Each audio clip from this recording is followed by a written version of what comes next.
A vida cristã não é tão somente ser salvo.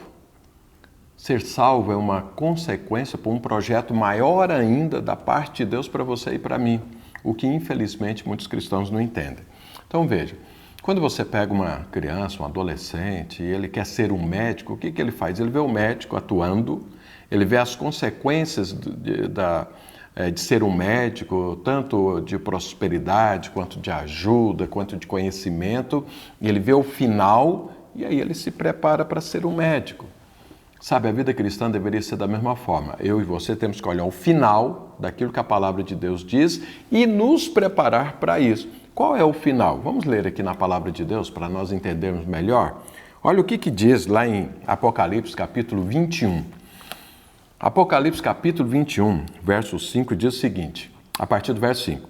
E aquele que está sentado no trono disse, eis que faço novas todas as coisas. E acrescentou, escreve, porque essas palavras são fiéis e verdadeiras. Disse-me ainda, tudo está feito. Eu sou o alfa e o ômega, o princípio e o fim. Eu, a quem tem sede, darei de graça da fonte da água da vida. O vencedor herdará essas coisas e eu lhe serei Deus e ele me será filho. Sabe quando que isso aqui foi escrito?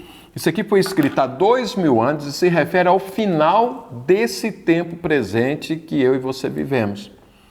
Então veja, Deus aqui, quando escreveu isso aqui, a nova Jerusalém já estava pronta, nós estamos partindo para a eternidade, Deus fez novos céus, nova terra, julgou o diabo, julgou a besta, o falso profeta e todos aqueles que não queriam saber de Deus.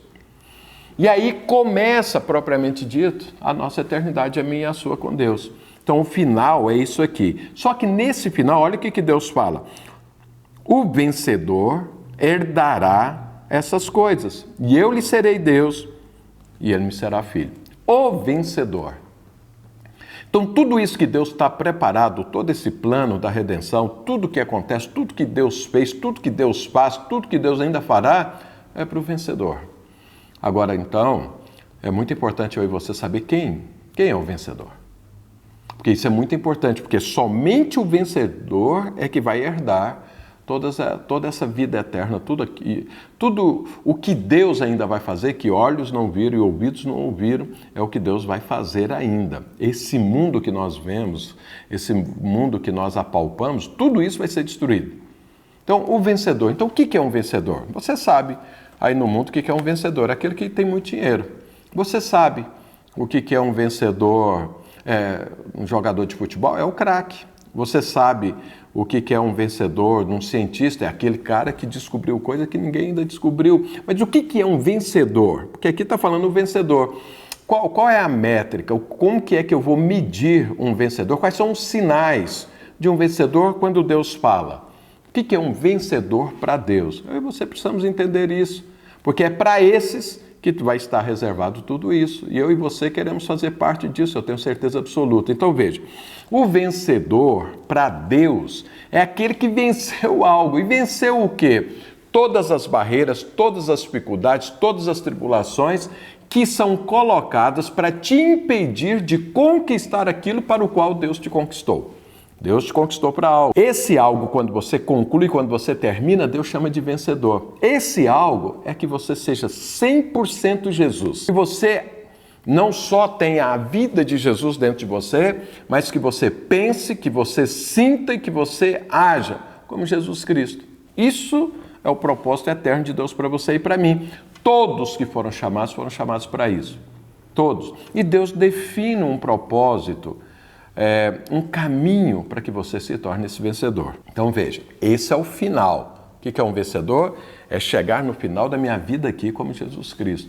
Mas para isso, então, eu tenho um final, mas eu tenho também eu gostaria de falar pelo menos 3 etapas que existem na vida de todos para que isso aconteça. Então a primeira etapa, veja, eu e você nascemos no inferno.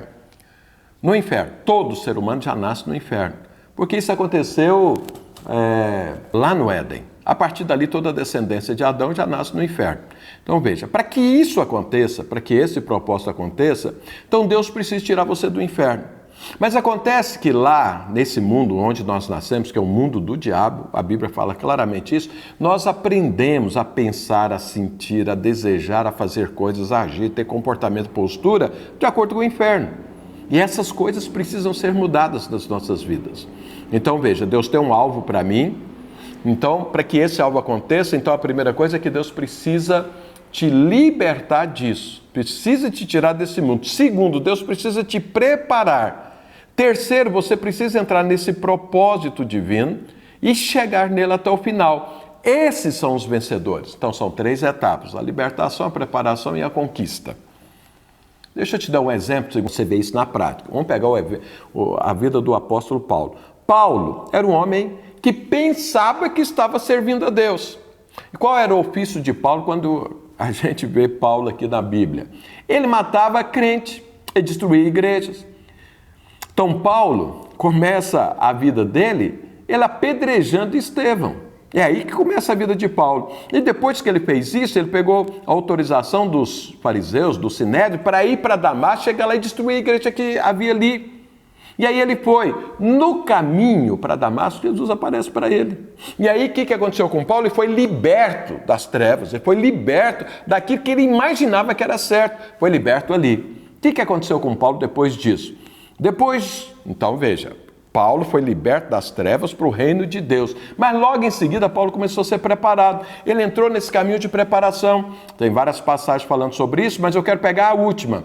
Barnabé, que já era crente, já era apóstolo antes de Paulo, foi lá, pegou Paulo e levou ele para onde? Para Antioquia. Para quê? Para ele aprender a edificar. Enquanto ele ajudava a edificação da igreja, ele estava aprendendo.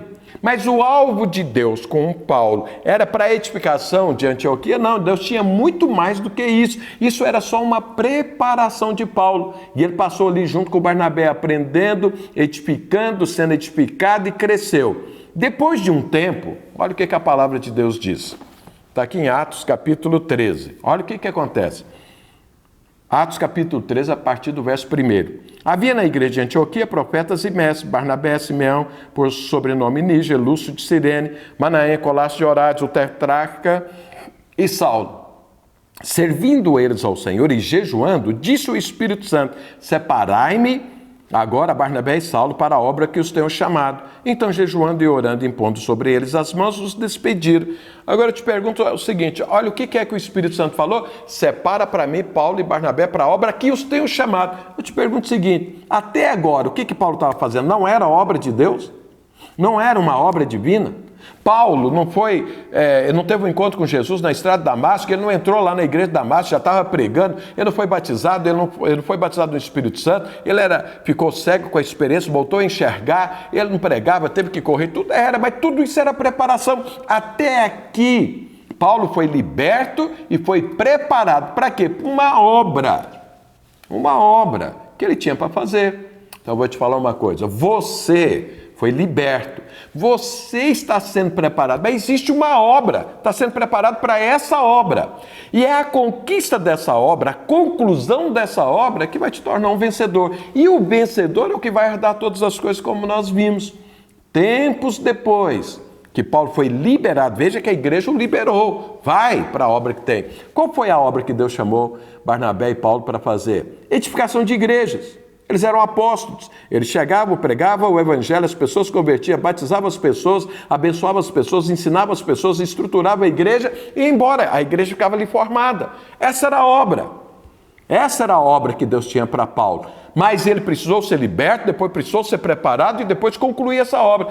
Anos depois, Paulo escreve a um dos seus discípulos, chamado Timóteo, falando: completei a carreira, ou seja, terminou a obra. O que é que ele falou? Então agora ele é um vencedor, porque ele terminou, ele venceu todos os obstáculos, todas as dificuldades que foram levantadas contra a obra que Deus tinha para ele. Ele terminou, foi até o final, concluiu. Ele é um vencedor. Você acha que isso foi só para Paulo? Não. Paulo é só um exemplo daquilo que é a sua vida e a minha vida. Você precisa renovar a sua mente, você precisa renovar os seus sentimentos e os seus alvos, aquilo que você busca. Mas por enquanto é preparação. Então, em nome de Jesus Cristo, Deus está olhando para você. Mas nós somos uma igreja de vencedores. Então nós precisamos falar desse propósito completamente, insistentemente, todo o tempo, para que todos se tornem vencedores, porque Deus chamou todos para serem vencedores. Amém, querido? Porque existe uma obra te aguardando. Essa é só a preparação para ela. Amém, queridos? Eu quero orar por você, para que você conclua e seja um vencedor. Pai de amor, em nome de Jesus Cristo, eu quero abençoar essas pessoas que estão me vendo e ouvindo agora, em nome de Jesus.